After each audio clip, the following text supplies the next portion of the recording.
ஒரு பக்கம் போர் மேகங்கள், இன்னொரு பக்கம் தாறுமாறாக உயரும் சர்வதேச சரக்கு கட்டணங்கள். உலக நாடுகள் அனைத்தும் வர்த்தகத்தில் பெரும் சரிவை சந்திக்கும் என்று எதிர்பார்க்கப்பட்ட வேளையில் இந்தியா மட்டும் ஒரு பிரம்மாண்டமான பொருளாதார பாய்ச்சலை நிகழ்த்தி காட்டியுள்ளது. அமெரிக்கா மற்றும் ஈரான் இடையேயான மோதல் காரணமாக ஹார்முஸ் ஜலசந்தி பகுதியில் போக்குவரத்து ஸ்தம்பித்துள்ளது. கப்பல்கள் நீண்ட தூரம் சுற்றி செல்ல வேண்டியிருப்பதாலும் கண்டெய்னர் தட்டுப்பாட்டாலும் சரக்கு போக்குவரத்து செலவு விண்ணை தொட்டுள்ளது. இவ்வளவு நெருக்கடிகளுக்கு மத்தியிலும் கடந்த ஜூலை மாதத்தில் இந்தியாவின் ஏற்றுமதி 19.6% அதிகரித்து சுமார் $44 பில்லியன் என்ற புதிய உச்சத்தை தொட்டுள்ளது. இது ஒட்டுமொத்த உலக வர்த்தக நிபுணர்களையும் ஆச்சரியத்தில் ஆழ்த்தியுள்ளது. இந்த அசுர வளர்ச்சிக்கு பின்னால் இந்தியாவின் மிக நுணுக்கமான வர்த்தக தந்திரம் ஒளிந்துள்ளது. கடந்த காலங்களில் இந்தியா ஒரு சில நாடுகளை மட்டுமே தனது ஏற்றுமதிக்கு நம்பியிருந்தது. ஆனால் இப்போது நிலைமை தலைகீழாக மாறியுள்ளது. இந்திய வர்த்தகத்துறை செயலர் ராஜேஷ் அகர்வால் தெரிவித்துள்ளபடி இந்தியா தற்போது ஆப்பிரிக்கா, ஆசிய நாடுகள் மற்றும் வடகிழக்கு ஆசிய நாடுகளை தனது புதிய சந்தைகளாக மாற்றியுள்ளது. குறிப்பாக ஜூலை மாதத்தில் மட்டும் சீனாவிற்கான இந்தியாவின் ஏற்றுமதி 64% அதிகரித்துள்ளது. அதேபோல் சிங்கப்பூருக்கான ஏற்றுமதி 83%,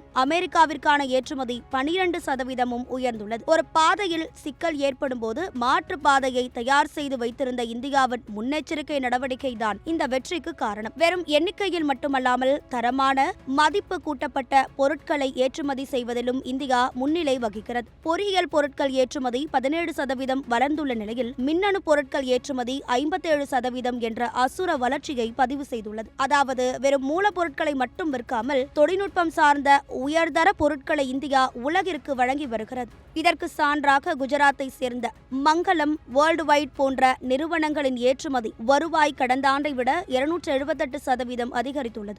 போர்க்கால சூழலில் விலை மலிவான பொருட்களை விட சரியான நேரத்தில் தரமான பொருட்களை வழங்கும் நாடுகளையே உலகம் தேடுகிறது. அந்த நம்பிக்கையை இந்தியா தற்போது சர்வதேச சந்தையில் அறுவடை செய்து வருகிறது. சர்வதேச அரசியல் சூழல்கள் எவ்வளவு கடினமாக இருந்தாலும் உற்பத்தியில் தரம் மற்றும் விநியோகத்தில் நம்பகத்தன்மை இருந்தால் எந்த பொருளாதார தடையையும் முறியடிக்க முடியும் என்பதை இந்தியா உலகிற்கு உரக்க சொல்லியுள்ளது. விலையை தாண்டி ஒரு சர்வதேச தரமான பிரம்மாண்ட இந்தியா உருவெடுத்து வருவது நமது பொருளாதார வலிமையை காட்டுகிறது. இந்த போக்கு தொடரும் பட்சத்தில் வரும் காலங்களில் உலக வர்த்தகத்தின் தவிர்க்க முடியாத மையப்புள்ளியாக இந்தியா மாறும் என்பதில் ஐயமில்லை. இந்திய ஏற்றுமதியாளர்களின் இந்த விடாமுயற்சியும் அரசின் தொலைநோக்கு பார்வையும் இணைந்து இந்தியாவை புதிய வரலாற்று சகாப்தத்தை நோக்கி அழைத்து செல்கிறது.